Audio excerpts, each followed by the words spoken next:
All right, before I get going, in my last video, at the very end of it, I had made mention about going through some alcohol withdrawals and having bronchitis and pneumonia and everything all at the same time. There was an unexpected amount of people who actually listened to the very end, an unexpected amount of people who shared their stories with me of sobriety, an unexpected amount of people who reached out and said, man, keep going, keep doing it. You can get through this. Firstly, I just want to say thank you. Thank you for sharing your stories of encouragement. Thank you for opening up. It's been really amazing and encouraging. I'm trying to produce as much content as I can. I'll admit it's still been a very rough go. Ended up in the ER. The doctor said that on top of everything else, I had gastronitis, potentially another type of viral infection. They don't really know for sure. Everything has just got to run its course. I had major dehydration. My heart rate was 115 when I got to the ER, and they ended up having to give me 5 IVs. 5. They talked about my heart ejection rate was 45 to 50, which is a little bit low. They said that a good majority of like my white blood cell and red blood cell count started to improve when I got hydrated. Same thing with my liver and kidney levels. So it's still a struggle. I'm still having a little bit of a hard time breathing. Whatever this viral infection is, man, it is kicking my ass. And it is literally all over the city that I'm from. There's not an emergency room right now that is not full. Everybody is literally dealing with this. So again, I apologize if I'm a little lethargic, if I'm shaky, if, they've given me some anxiety meds, but they can't medicate me for whatever the hell else is going on. So, if I don't have the energy, because doing this expends all of my energy, which I don't have a lot of right now. I'm being very honest. So it's been a very trying time, but one day at a time, I'm trying to get through this. I'm staying hydrated. I've had nearly a gallon of water today. I've been drinking on Pedialyte. I've been doing my carbs and everything on top of everything else. I'm hypoglycemic. So, but they've told me to, no salt, no nothing. I mean, and I love flavored food, man. If you saw my seasoning cabinet, you'd be like, dang, bro, you're really suffering right now. Just with that, I made the best fried chicken sandwich and homemade mac and cheese you'll ever have in your life. Not even playing. But it is what it is. In the meantime, brass tacks. Look, here's the scenario. There's one simple way to determine the MVP. I've said this for years, whether it's the Heisman, whether it's the John Wooden, whether it's the NFL MVP, whether it's the baseball most valuable player, whether it's the NBA, whatever it is, there is one determining factor, and that is how good would said team be if said individual was not on that football team. Look at what happened with Joe Burrow today. They could have iced that game a couple of different times, but poor decision making, right? Probably shouldn't have given Denver that time. Could have ran the football up the middle, taken a knee back, tried to kick a field goal, whatever, end it without going to overtime. Overtime, they're able to finally drive the ball down, field goal kicker, boink. So in other words, what I'm asking you, without Joe Burrow, are they even in a position at all to be in the playoffs? To me, that makes Joe Burrow a candidate. Without Lamar Jackson, how good are the Baltimore Ravens? Now, I know a lot of people are going to say, come on, man, they got Derrick Henry this offseason. Okay, they went to the AFC Championship game just a season ago. Let's not forget that home field advantage. Let's also not forget that a couple of years ago, before Lamar got hurt and was basically out for the season, that he led the team in rushing. He had over 800 yards passing. He led the team in touchdowns scored, and yet people were blaming him that the Ravens weren't winning. What more do you want Lamar Jackson to do? You look at Saquon Barkley. Look at the way that the Philadelphia Eagles, basically the same football team that they have from a season ago. Obviously, you don't have the anchor at offensive line in Kelsey. A couple of other pieces, right? DeAndre Swift, but that was a logical conclusion to get Saquon Barkley, right? So you gained more than you lost.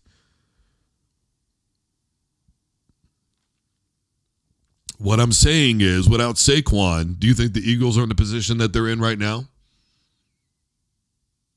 Look how they ended last year. Look how they started this year. Barely beat Green Bay, Jalen Hurts with numerous turnovers in that football game. They really didn't have the best start to the season. We were all questioning everything that was going on with Philly. They just kept feeding Saquon, kept figuring it out, giving him the rock. Boom. Look at where they are now. Hell, I'd take Jane Daniels in the discussion of MVP. I know you're going to think I'm crazy, but let's not forget how bad Washington has been over the last years. Umpteen years. How bad have they been? Without him, they're not an 8 or 9 win football team, period, this season. Without him, they are the Chicago Bears. They've won 3 or 4 games this year again. You know they're going to get a really high draft pick. That's all there is to it. And I said for the last couple of seasons that there was no more NFL-ready, talented quarterback than Jane Daniels. And I am on record as saying that I believed he was better than Caleb Williams. And I stand by it. Without those guys, do you think their teams are just as good? I mean, there's rumors right now that players are wanting to be traded so that way they can go and play with Jane Daniels because they love what's going on over there in Washington. Now, if that doesn't tell you everything you need to know, then I don't know what does. You look at the Kansas City Chiefs, folks, you can hate on Patrick Mahomes all you want to. You could talk about the officiating in the NFL being rigged and blah, blah, blah, blah, blah. Andy Reid has literally never been to a Super Bowl without either Donovan McNabb or Patrick Mahomes. That's just a fact. Donovan McNabb gets way too much hate, and I'm not going to get into the Super Bowl and all that, whether or not he was drunk or dehydrated. It happened at the Syracuse game too, whether he was nervous, anxiety, whatever it is. We're not going to debate that right now. Another day, another time. What I'm going to debate right now is a simple fact. Without Mahomes or McNabb, he's never been to a Super Bowl, let alone win one. So without Mahomes, what has Andy Reid as a football coach ever really done? Because Donovan McNabb didn't start until his second year. Now, obviously, they gave him the position, during a bad season, but he became the official starter in the second year, and they immediately went 11-5. And by the way, that offense was horrendous before McNabb showed up. The year he got drafted, I think they were dead last in the NFL, somewhere in that neighborhood. His first full season at quarterback, they ranked, 11th, 12th in the NFL? And who the hell was he throwing to? Thad? I mean, let's keep it a buck. What I'm saying is I'm not discrediting Andy Reid as a coach necessarily, but he got there with what? Alex Smith got to the playoffs and they blew that huge lead against the Colts. They've had Travis Kelce for how long now? Without Patrick Mahomes, how good are the Kansas City Chiefs? And think about it like this. This is really a down year for Mahomes. The defense has been good, but it's not nearly what it was a season ago. So again, without these guys, how good are these football teams? Now, I know somebody's going to go, what about Josh Allen? Look, nobody's been more critical of Josh Allen than myself. That's point blank.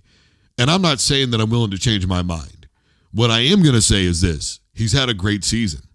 I thought with the loss of Stephon Diggs that we were going to find out just how bad they were. Maybe Stephon was holding that football team back. I don't know. It was debatable about what happened in the playoffs. Well, I'm not going to get into that right now. I'll give you the link if you ask for it. The point of what I'm saying is, without Josh Allen, do you think the Bills are just as good? Now, there's been a lot going around about MVPs and are we giving out too many? Are people going to get tired of the same person being the MVP? People have alluded to Michael Jordan not getting it when he should have. People have alluded to Kobe Bryant not getting it when he should have. Maybe the same could be said about Brett Favre. Maybe the same could be said about Brady or Peyton Manning. People just getting tired of the same people being the MVP over and over again. Well, my counter argument to that would be, then somebody else has to outperform them. And for the record, there are seasons when I thought Manning got the MVP and he shouldn't. I always say everybody's entitled to 1, sometimes 2, maximum 3 about overrated players or athletes. So with me for the NFL, it's Peyton Manning. So that lets you know how I feel about him. I'm just saying. Now, I'm not going to get into that right now either. Because again, I mean, look, based off of what I'm saying, Peyton Manning, you take him away, you still have 2 Hall of Fame wide receivers. You got a Hall of Fame offensive lineman. You got a Hall of Fame defensive end. You would have had a Hall of Fame defensive back in Bobby Sanders. You got Hall of Fame running back in Edgerrin James. I mean, what more do you need? Come on. Somebody's got to get him the ball. Man, I'm so sick of that argument. I'm so tired of that argument.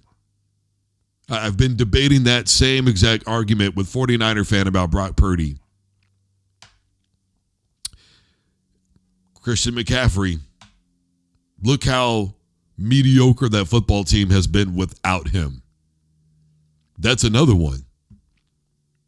Derrick Henry, I'm willing to throw in to the discussion because of the amazing value that you can say that he adds to that franchise. But even Derrick Henry's already said that Lamar should be the NFL MVP. You have to be able to answer the question definitively. Are the Ravens better without Lamar? They got Derrick Henry. Well, the Titans, by that notation, should have been a much better football team than they were.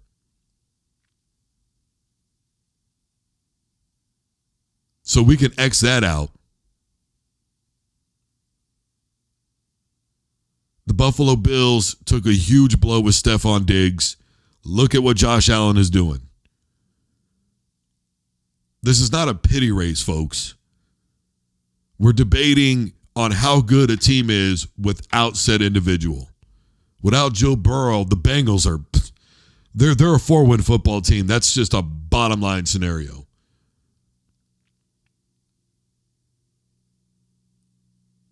And by the way, it was already proven with Lamar Jackson when he has been injured just how bad that football team is.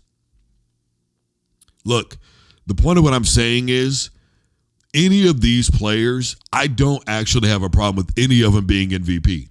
They are all very deserving candidates. And yes, I still say that we should be talking about Jaden Daniels. A rookie doing what he's doing, are you kidding me? We should absolutely be throwing his name in the pot. I don't think there's a right or wrong answer here. What I am saying is the ultimate deciding factor has to be the conclusion of if they didn't have this guy, they would still be this good. But with all these teams, it's pretty much a close call, except to me in the case of Lamar Jackson. We don't know what the Bills look like without Josh Allen because we haven't seen it for a while. But we saw it with Lamar a few years ago when he got hurt. And even though he was leading the team in every major category on offense, people were still blaming him, and the football team was even worse without him. So to me, Lamar is still the NFL MVP. And just because he got a little bit of help with Derrick Henry doesn't discredit what he means to that football team. Because if Lamar Jackson were to go down right now, for whatever reason, they would still be a mediocre football team, even with Derrick Henry. But again, I don't have a problem with Saquon. I don't have a problem with Lamar. I don't have a problem with Josh Allen. But I think we need to take this whole pity aspect out of it. This whole people are tired of it, out of it. Who gives a damn about the opinion of the public? If you're worried about the opinion of the public, then your opinion to me is not valid. Why? Because you're scared to say what's really on your mind. You're scared to vote your conscience. You're scared to talk about what you really think. If your vote is predicated upon the fact that you're worried that people will say Lamar didn't deserve it when he does, then you don't have the cojones to do what you do anyway. And I'm going to leave it at that. All right, everybody, I am Drew Duncan. Facebook, Twitter, and Instagram is all at Drew Duncan Radio. I'm wherever you're listening to podcast. Take a device to play Drew Duncan. Guys, I'm everywhere. Spreaker, Google, iTunes, iHeart, etc. Wherever you're listening, I am there. In the meantime, again, you all stay safe. Take care of yourselves. Have a great night and or day. And once again, thank you, everybody, so much for the outpours.